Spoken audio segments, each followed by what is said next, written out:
Salut à tous, aujourd'hui nouvelle vidéo un peu freestyle, je vais parler de pas mal de trucs différents, je vais essayer d'être rapide sur chacun des trucs que je vais vous exposer ici. La première chose qu'on va aborder c'est mon roster qui a bougé un petit peu, vous allez voir après certaines réflexions, j'ai décidé de bouger un petit peu, je vous en dis pas plus, je vous montre ça après. Il y a aussi la Global Cup, je vais vous montrer vite fait mon équipe et on va parler un petit peu des lots qu'il y a à gagner dans ma ligue privée. Si vous n'êtes pas encore sur le Discord, je le mets juste en dessous pour le Discord pour suivre un petit peu la ligue privée, les cadeaux qu'il va y avoir, etc. Je vais aussi vous parler de la collection Sora, des collections que Sora a mis en place sur le site. Il y a quelques petits albums, des albums digitaux. Du coup, vous pouvez collectionner vos cartes. Donc moi, je trouve ça vraiment génial. Et je vais aussi vous révéler. Donc il y a une annonce aussi un peu particulière à la fin de la vidéo. Et également vous tenir informé du défi. Le défi où j'en suis, j'avais mis un petit peu en pause, j'ai repris. Donc c'est pareil, je développe ça tout à l'heure, vers la fin de la vidéo. Donc voilà, donc tout de suite on perd pas plus de temps et on y va, c'est parti. Alors nouvelle stratégie, oui et non, parce que je suis quand même resté, enfin j'ai évolué dans ma stratégie, on va dire. La MLS, vous les connaissez mes joueurs, je les avais déjà. Il me manque un gros défenseur, je vais peut-être switcher aussi Stéphane Frey, le vendre et racheter un autre gardien s'il y a un bon timing, si je peux le vendre à un bon prix et acheter un gardien qui est sorti pas trop cher. Après les autres vous les connaissez, donc voilà, j'ai juste fait 2-3 petits achats. C'est des paris, Blessing et Ford, mais voilà, je vous les conseille pas forcément. Et Quintero toujours là parce que je pense que ça va continuer en Colombie normalement. Et voilà, la grosse nouveauté, j'ai vendu ma team palier Europe et mes limited américains pour investir sur une team palier plus, j'ai envie de dire, parce que c'est quand même des joueurs de qualité. Argentine, ça commence le 27 janvier. J'hésitais à passer full America et le fait de savoir que l'Argentine débutait le 27 janvier, ça m'a fait basculer parce qu'au final, ça reprend 2-3 semaines après les championnats européens, après la Coupe du Monde. Donc je trouvais ça super intéressant et je pouvais encore avoir de la qualité. Mes Europes, je les ai vendus pas au meilleur prix, mais l'avantage c'est que j'ai racheté des Américains pareil qui étaient assez bas. Par exemple, Arias, je l'ai acheté 0,510 et il a déjà bien augmenté. Je crois que c'est 0,735 le floor price. Mamana, je l'avais déjà. C'est pour ça qu'il faut que je me prenne un autre défenseur. Varela, c'est un gros coup de cœur. Il est pisté par l'Ajax et Manchester City. Mais j'espère et je pense qu'il va rester à Boca quand même l'année qui arrive. J'espère, à suivre. Quoi qu'il arrive, les investissements comme ça, il a 21 ans.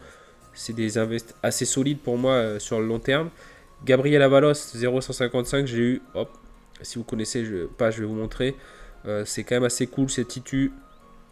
De base, c'est un peu pour une team palier, mais vous voyez que c'est décisif à peu près un match sur deux, donc c'est assez cool. Il a 31 ans, donc je trouvais 32 ans, pardon, donc c'est voilà, je trouvais ça intéressant. Bon, Romero, c'est pareil, normalement ça prend une place d'attaquant, longtemps blessé au PSV, même en arrivant, beaucoup de remplacements, mais logiquement. Après voilà, ça reste un pari. Il devrait être titulaire l'année prochaine. Il a fini titu à la fin d'année, donc il devrait y avoir des postes qui se libèrent. De Los Santos, alors c'est titu oui et non. Pas sûr que ça soit titu. Donc là j'essaye de le revendre en ce moment d'ailleurs, de faire peut-être un petit bénéfice même dessus, parce que j'ai 0,05 en banque. Là si je le revends ça me fera un peu plus de 0,06, 7, 8 même peut-être. Et je vais peut-être rajouter un petit peu plus, donc pour me prendre un autre défenseur argentin et un défenseur MLS.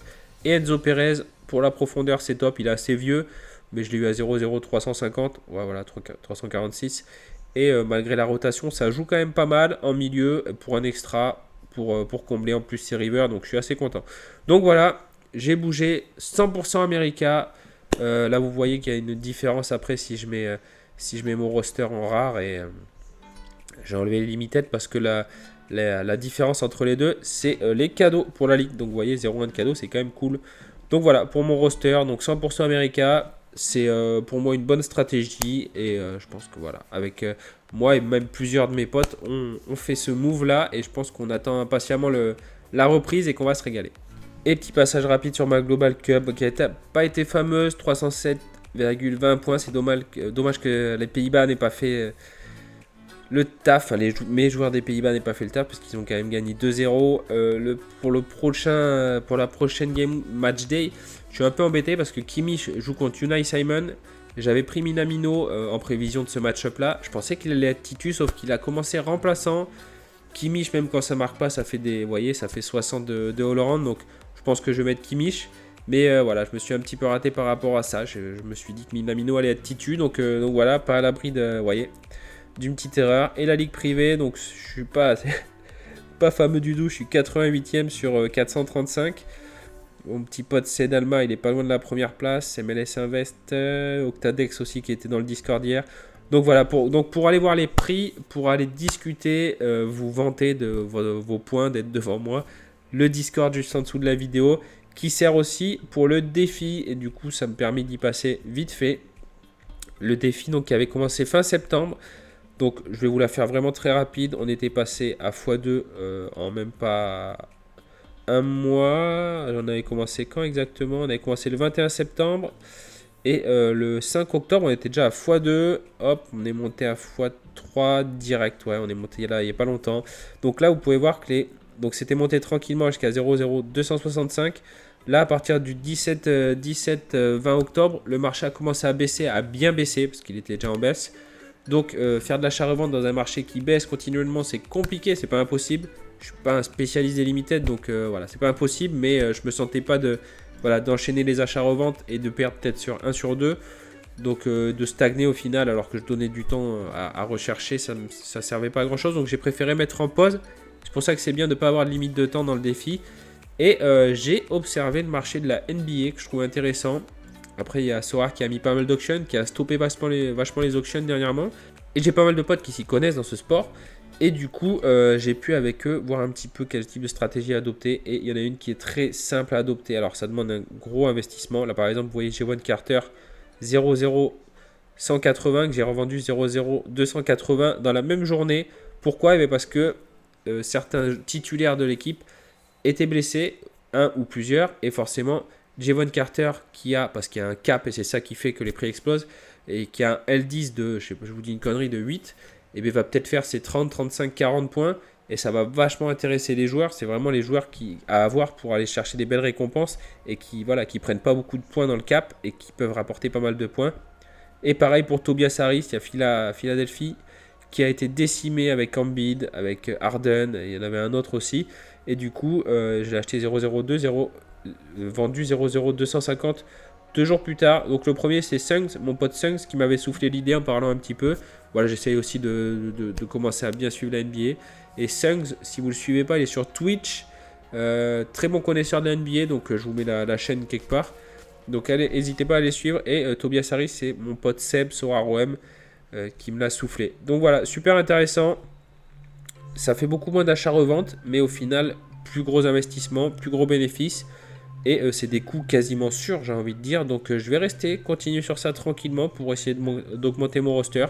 Jusqu'à que le marché des limited ou des rares même remonte.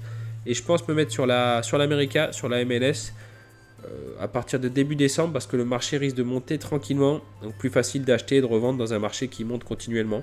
Donc voilà, je vous tiendrai au courant comme d'hab, mais bon en ce moment voilà, je fais quelques petits coups pour bien augmenter du coup mon roster, et on est maintenant à x4.